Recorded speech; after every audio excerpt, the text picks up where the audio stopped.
Indonesia के उलमा इकराम ने इसराइली प्रोडक्ट्स के बाइकाट का इज्तिमाई फतवा जारी किया है। फतवे में कहा गया है कि ऐसी कंपनियां जो इसराइल की हिमायत करती हैं, उन्हें सपोर्ट करती हैं, उनके प्रोडक्ट्स और सर्विस लेने का बाइकाट करके फलस्तीनियों के साथ इजहार यकजहती किया जाए।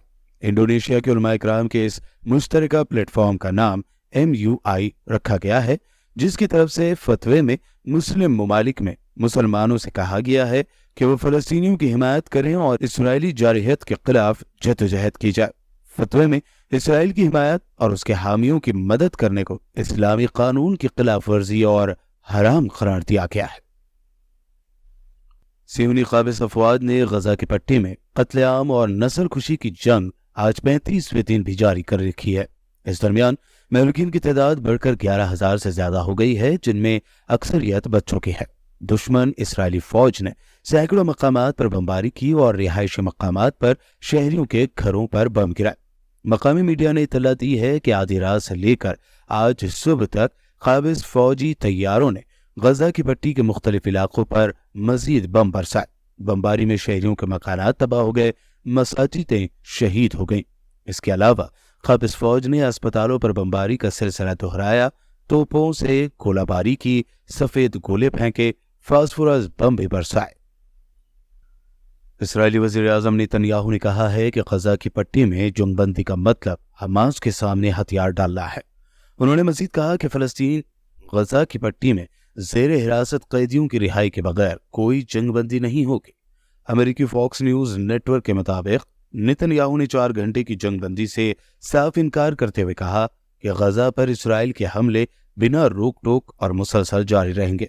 उन्होंने साथ ही कहा कि हम गजा पर हुक्मरानी या कब्जा नहीं करना चाहते। गजा में हमास के खिलाफ लड़ाई जारी रहेगी, अलबत्ता इस दौरान आम शहरियों के इनकला का रास्ता शामिल होगा।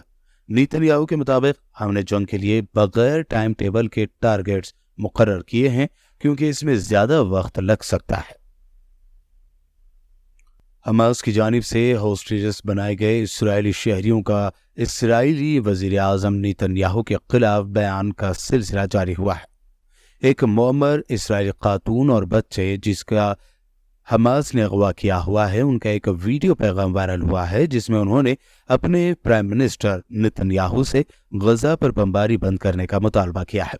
अरब मीडिया के मुताबिक ये वीडियो फलस्तीनी तंजीम तहरीक इस्लामी जिहाद के अस्करी विंग अल-कुद्स ब्रिगेड ने टेलीग्राम पर वायरल किया और वीडियो में नजर आने वाली खातून और बच्चे को शर्तों की बुनियाद पर रिहा करने का इशारा दिया है। अल-कुद्स ब्रिगेड के तर्जुमान ने कहा कि मुअम्मर खातून बीमार हैं, इसलिए इंसानी हमदर्दी की बुनियाद पर उन्हें और एक बच्चे को रिहा करने को तैयार हैं, लेकिन इसके बदले में इसराइली फौज को सिक्योरिटी के हवाले से हमारी शराइत को पूरा करना होगा। यमन के हौसियों ने इसराइल के खिलाफ हमलों में शिद्दत लाई है। यमन की आर्म्ड फोर्सेस के तर्जुमान याहिया सरी ने कहा है कि हमने सियोनी दुश्मन के मुख्तलिफ हसास अहदाफ पर बैलिस्टिक मिसाइलों से हमला किया है, जिनमें मकबूजा सरजमीन के जुनूबी इलाके इलात में फौजी टारगेट्स भी शामिल हैं। इस रिपोर्ट में कहा गया है कि मकबूजा इलाके के शहर इलात में रॉकेट हमलों के बाद इसराइली शहर में खतरे के सायरन बजने लगे। याहिया सरी ने मजीद कहा कि इन मिसाइलों ने इसराइली शहर इलात में बराह रास्त मतलूबा टारगेट्स को निशाना बनाया है, लेकिन इसराइली दुश्मन इस खबर को छुपा रहा है कि हमारे मिसाइलों ने इस शहर को निशाना बनाया है। इसराइल को मगरबी ममालिक से कड़ी तनकीद का सामना करना पड़ रहा है।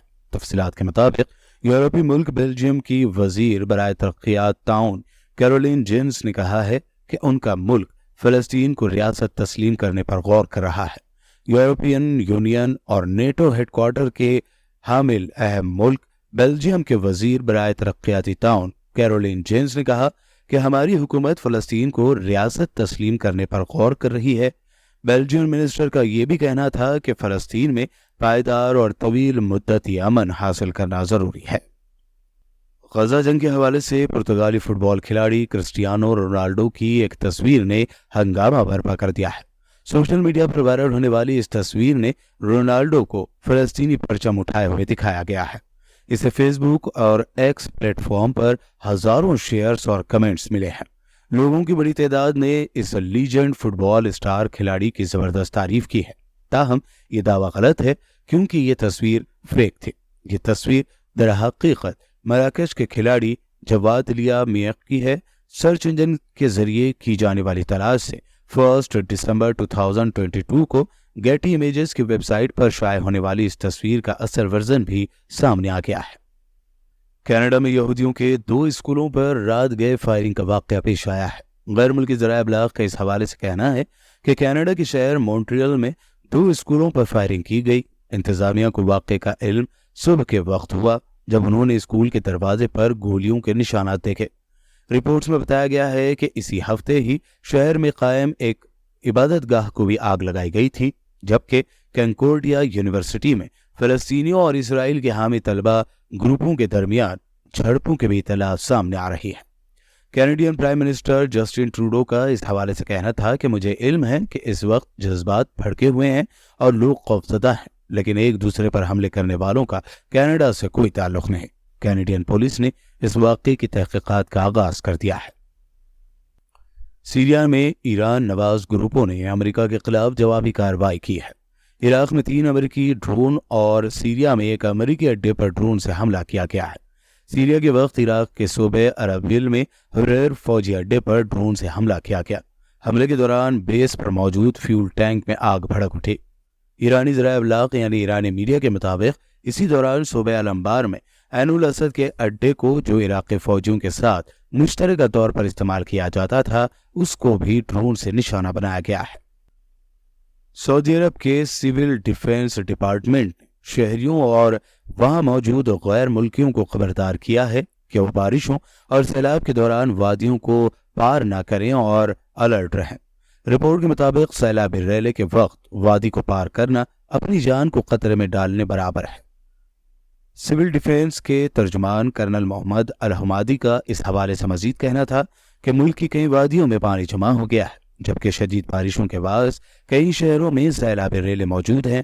ان کا مزید کہنا تھا کہ قانون کے مطابق سیلابی ریلے کے دوران وادی عبور کرنے پر 10,000 ریال جرمانہ ہوگا۔